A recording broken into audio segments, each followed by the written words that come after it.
insurance companies appeal on the point of quantum and the liability. The policy which was filed on record was not issued by my office. That was established through evidence also, but still the liability has been settled on the insurance company. Possibly ये policy फर्जी है क्या? हाँ, policy फर्जी। बताइए क्या evidence आई है? जी, पैरा 11 ऑफ द अवार्ड मलज।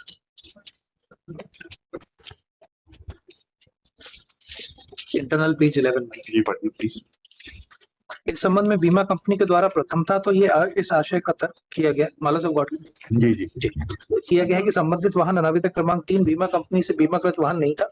वह इस संबंध में सहायक विधि प्रबंधक आशुतोष श्रीवास्तव को अनाविदक साक्षी क्रमांक के रूप में परीक्षित किया गया है। इस साक्षी ने अपने न्यायालयीन कथन की कंडिका 1 में व्यक्त किया है कि साक्षी विगत कई वर्ष से आईसीआईसीआई बीमा कंपनी में सहायक विधि प्रबंधक के पद पर कार्यरत होकर प्रकरण में प्रस्तुत बीमा दस्तावेज जिसमें पॉलिसी क्रमांक 1600 साक्षी की बीमा कंपनी द्वारा जारी नहीं किया गया है तथा उक्त दस्तावेज फर्जी है। इसी कंडिका में इस साक्षी के द्वारा यह भी व्यक्त किया गया है कि साक्षी द्वारा अपनी कंपनी के कंप्यूटरीकृत रिकॉर्ड में उपरोक्त लेख किए गए क्रमांक के आधार पर जांच करने पर यह पाया था कि उक्त दस्तावेज में लेख की गई बीमा पॉलिसी साक्षी की कंपनी द्वारा जारी नहीं की गई है तथा दस्तावेज में उल्लेखित मोहन अहिरवार के नाम से भी जांच करने पर साक्षी की बीमा कंपनी द्वारा प्रश्नगत वाहन के इंजन क्रमांक एवं फ्रेम क्रमांक से भी जांच करने पर साक्षी की बीमा कंपनी से किसी प्रकार की कोई बीमा पॉलिसी जारी न किया जाना पाया गया है।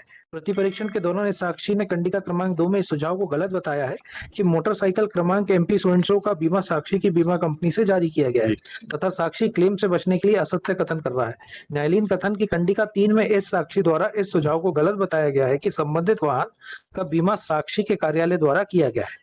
आशुतोष श्रीवास्तव अनावेदक साक्षी क्रमांक 1 ने अपने न्यायालयीन कथन में यह स्पष्ट नहीं किया है कि उन्होंने अपने कंपनी के कंप्यूटरीकृत रिकॉर्ड में संबंधित पॉलिसी क्रमांक मोहनलाल अहिरवार के नाम एवं प्रश्नगत वाहन के इंजन व फ्रेम क्रमांक तथा वाहन क्रमांक के आधार पर कब जांच की थी। वह बीमा कंपनी के कंप्यूटरी रिकॉर्ड में उक्त आधारों पर बीमा अनावेदक क्रमांक 3 बीमा कंपनी के द्वारा कोई बीमा पॉलिसी जारी न किए जाने के संबंध में जांच प्रतिवेदन भी साक्षी द्वारा प्रकरण में प्रस्तुत नहीं किया है और इस साक्षी के द्वारा इस आशय का कोई भी कथन नहीं किया गया है कि कंपनी का संबंधित कंप्यूटरी रिकॉर्ड इस साक्षी के नियंत्रण में रखा गया संरक्षित एवं सुरक्षित रिकॉर्ड होकर यह साक्षी बीमा कंपनी अनाविदक क्रमांक 3 के संपूर्ण कंप्यूटरीकृत रिकॉर्ड की जांच व विश्लेषण हेतु सक्षम व अधिकृत कर्मचारी अधिकारी है। तुलसीदास अनावेदक साक्षी क्रमांक 2 ने अपने न्यायालयीन कथन की कंडिका 2 में व्यक्त किया है कि घटना दिनांक को उक्त वाहन का वैध एवं प्रभावी बीमा था। इस साक्षी द्वारा प्रतिपरीक्षण के दौरान कंडिका क्रमांक 5 में इस सुझाव को गलत बताया है कि कथित दुर्घटना दिनांक को संबंधित मोटरसाइकिल बीमाकृत नहीं थी व प्रदर्श NH4 की बीमा पॉलिसी फर्जी है। संबंधित वाहन के पंजीकृत स्वामी मोहनलाल अनाविदक साक्षी क्रमांक 3 ने अपने न्यायालयीन कथन में कंडिका 1 में दुर्घटना दिनांक 19/11/2015 को संबंधित वाहन के वैध व प्रभावी बीमाकृत होने का कथन किया गया है। प्रतिपरीक्षण के दौरान कंडिका 5 में इस साक्षी के द्वारा इस सुझाव को गलत बताया गया है कि संबंधित एक मिनट यहीं रुक जाइएगा जी। मोटरसाइकिल की एजेंसी के मालिक ने दिया था जी, ये मोटरसाइकिल कब खरीदी गई थी? यही सबसे इम्पोर्टेंट पॉइंट है। Did you examine the owner, the company which sold the motorcycle, the dealer? So he has not been examined. क्योंकि आपने इसका पढ़ लेते हैं मोहनलाल का केस में, आपने इस बात को चुनौती दी है क्या कि ये आपको उसने नहीं दी इसके एविडेंस में? जी, ये गाड़ी कब खरीदी गई थी उससे क्लियर हो जाएगा ना। ये पॉलिसी कब से कब तक वैलिड है, लेट अस सी दैट। जी, when we trace it backwards everything will be clear. Policy was valid from 2/8/2015 to 1/1/2016। ठीक है जी। ये गाड़ी का जो है स्प्लेंडर प्रो मैन्युफैक्चरिंग 2014 की है। 14 की है। इनकी बात सही लग रही है, ये इन्होंने खरीदी होगी 2/1/15 को। आरसी का रजिस्ट्रेशन है 30/1/15 का। हाँ तो ठीक है, मतलब वही बात सही है ना। जी, गाड़ी उठाई उसका रजिस्ट्रेशन के लिए दिया। जी, तो अब आप बताइए कि ये जो डीलर हैं जी, आपके जिन्होंने ये पॉलिसी जारी की उनको कहाँ एग्जामिन कराया आपने? That he would have been the best person to say whether the policy was given to him, was given by him or not, because he has specifically said that it was given to me by the dealer. He has not obtained it from the insurance policy. So it is against his word and my word. No, I'm not saying that. We are trying to reach a just conclusion. If this man is saying that the policy in question was given to him by the dealer of the motorcycle from where he had purchased the motorcycle, then you are required to show from evidence that either dealer was not authorized to issue any cover note or should have examined the dealer to point out that this was not given by him. और दो ही चीजें हो सकती है ना, या तो dealer was not authorized ji. on your behalf. From personal experience, which we cannot impart here, all dealers are issuing policies ji. when the vehicle is taken out of the showroom at the instance of the insurance company. The instance of law, sir.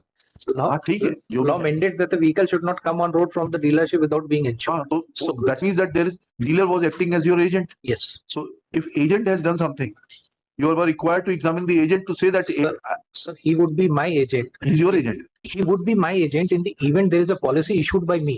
Now वही तो there is a बोल रहे हैं, document वही which तो does बोल not रहे हैं, belong to वही me. तो बोल रहे हैं भाई, डीलर के साथ एक मिनट बात सुन लीजिए। डीलर क्लेमेंट का आदमी नहीं है जी। डीलर की लॉयल्टीज क्लेमेंट के साथ नहीं है। डीलर आपसे बिजनेस पाता है, आपको बिजनेस देता है। ये इसी this is the clinching issue. बस आगे बढ़ने से मैंने आपको बचा लिया। सर उतने पॉइंट के लिए डिमांड करते हैं। नहीं रिमांड नहीं करेंगे आप। रिमांड क्या होना है आपको? सर डीलर की गवाही का एक मौका। अरे नहीं मौका कहाँ होता है ये सब चीजों में? मौका सर इसका ओनर का क्रॉस देख लें सर। हाँ, ओनर का क्रॉस देखेंगे, बिल्कुल जी। देखेंगे। मोहनलाल जी मोहनलाल जी का क्रॉस देखेंगे, बड़ी क्रॉस में। जी। मोटरसाइकिल चालक तुलसीदास मेरी मौसी का लड़का है। ये कहना गलत है कि तुलसीदास को मोटरसाइकिल चलाना नहीं आता है। ये कहना सही है कि तुलसीदास के पास दुर्घटना के समय लर्निंग लाइसेंस था, स्थायी नहीं था। ये कहना गलत है कि प्रदर्श NH4 जो कि हमारी मोटरसाइकिल की बीमा पॉलिसी है, फर्जी है। कथित प्रमाण पत्र मुझे मोटरसाइकिल की एजेंसी के मालिक द्वारा दिया गया था। मैं नहीं बता सकता कि मोटरसाइकिल की एजेंसी के मालिक द्वारा कथित मोटरसाइकिल का बीमा किससे बनवाया गया था। कथित कवर नोट पर किसके हस्ताक्षर हैं, ये भी मैं नहीं बता सकता। ये कहना गलत है कि प्रदर्श NH4 की बीमा पॉलिसी मैंने घटना के बाद फर्जी बनाकर प्रस्तुत किया है। ये कहना गलत है कि क्लेम से बचने के लिए मैं आज झूठा कथन कर रहा हूँ। क्या है आपका एजेंट कोड वर्ड कुछ पढ़ा है, नहीं पढ़ा है? एजेंसी कोड पढ़ा तो है ये 93290101। आपने एग्जामिन कराया अपने एजेंट को? सर वो पॉलिसी हमारे यहाँ से जारी नहीं हुई। बहुत अच्छी बात है, सब मान रहे हैं आपने नहीं की जारी जी। ये एजेंसी कोड पढ़ा है, इस एजेंट को एग्जामिन कराया, इससे तो मालूम पड़ जाता। नहीं। आपने ये कहीं कुछ कहा क्या कि ये एजेंट जो है, ये जो एजेंसी है जिससे उन्होंने मोटरसाइकिल खरीदी, उससे इनका बिजनेस का कोई तारतम्य नहीं है? नहीं सर, ये भी नहीं कहा। ये फिर क्या है? और बताइए, आपका क्वांटम पे आ जाइए। सर क्वांटम है और लर्नर लाइसेंस वाला भी इशू है। हाँ बताइए सर। इसमें लर्नर लाइसेंस की क्या एविडेंस आई आपकी?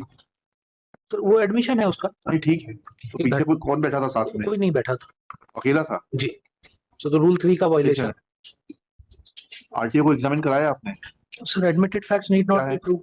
ये कहना सही है कि आवेदक फिलुआ मेरे पिता है, मोटरसाइकिल मौसी का लड़का। ये कहना गलत है कि मैंने चलाई थी। ये कहना सही है कि लर्निंग लाइसेंस है।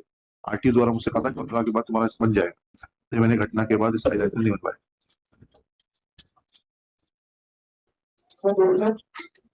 आपने कहाँ सजेशन दिया कि आप अकेले बैठ के जा रहे थे? कोई वो नहीं था आपके साथ में अधिकृत लाइसेंस होल्डर? पैरा नंबर 7 में आया है। पैरा नंबर 7 में 3 में para number 7 page number 10। Driver तो एग्जामिन नहीं, तुलसीदास ही तो है ये। नन्नाई अभियोजन साक्षी दो ने अपनी न्यायालय कथन की कंडिका 1 में यह व्यक्त किया कि दिनांक 19/11/15 को जब साक्षी धनगुआ से अपने घर ग्राम कनेरा लौट रहा था, तब शाम हो गई थी और उसी समय धनगुआ से तुलसीदास अपनी मां पानबाई को लेकर साक्षी के बगल से मोटरसाइकिल क्रमांक MP 16 MG 4190 को तेज गति एवं लापरवाही पूर्वक चलाते हुए साक्षी के बगल से ओवरटेक करते हुए निकल गया। आगे जाकर साक्षी के समक्ष ही तुलसीदास की मां मोटरसाइकिल से नीचे गिर गई। मोहनलाल बैठा तो था, मोहनलाल को तो आपने इसका खंडन ही नहीं किया। मोटरसाइकिल में मोहनलाल बैठा था। ड्राइविंग लर्नर्स लाइसेंस की ये है कि जिसके पास वैलिड लाइसेंस होगा उसके साथ चलाएंगे आप। जी। चलिए आप क्वांटम पे आ जाइए। सर इसमें क्लेमेंट ने एडमिट किया है डिसीज वाज एजेड 66 इयर्स। हाँ, तो वो 7 की जगह 5 का मल्टीप्लायर लगेगा। ये बात मान लेंगे आपकी। कहाँ से आई है 66 साल की उम्र? डिजीज का नाम क्या है? पेज नंबर 40 पानबाई है? पानबाई उम्र 66 साल। जी। ठीक है, इसमें भी आया है लॉर्ड। क्या बोल रहे हैं? इसमें पैरा नंबर 17 में आया है हाँ। कि कथित दुर्घटना के समय मृतक पानबाई की आयु कितनी थी। इस संबंध में आवेदक फिरुआ ने अपने न्यायालय कथन में के मुख्य परीक्षण में पानबाई की कथित घटना के समय उम्र के संबंध में कोई कथन नहीं किया है, किंतु प्रति परीक्षण के दौरान कंडिका 9 में इस साक्षी के ने इस सुझाव को स्वीकार किया है कि पानबाई की आयु भी लगभग 65-66 वर्ष थी। बस ठीक है, यहाँ पर भी पर्चे में भी 65 आ रहा है। 65 मानेंगे तो कितना लगेगा मल्टीप्लायर? सर 60 to 65 is 7 और इसमें above 65 is 5। 65 65 ही लिखा हुआ पर्चे पे भी 65। तो ये भी गया।